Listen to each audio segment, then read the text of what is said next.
Hi, welcome to Richard Kabili YouTube channel, and for today's tutorial, I will be teaching you on how to adjust night shift schedule on iPhone X. But first, kindly subscribe to this channel and don't forget to hit the subscribe button and the bell to notify you for the new updates. And let's start.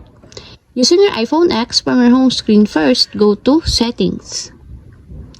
Then in the settings, scroll down and find the display and brightness, then tap.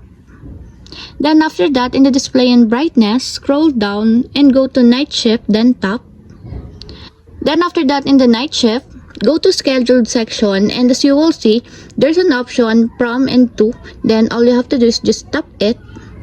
Then after that, in this part, in the schedule for the night shift, if you want to change the turn on time on your schedule, just click or tap the time that you want to schedule for that turn on.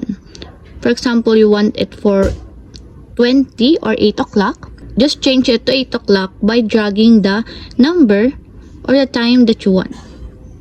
And if you want to change also the turn off schedule, just change the time by tapping or clicking also the time schedule and select the time that you want to turn off the schedule for the night shift.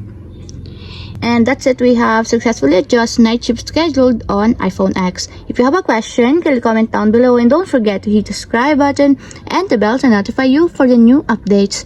And thank you for watching!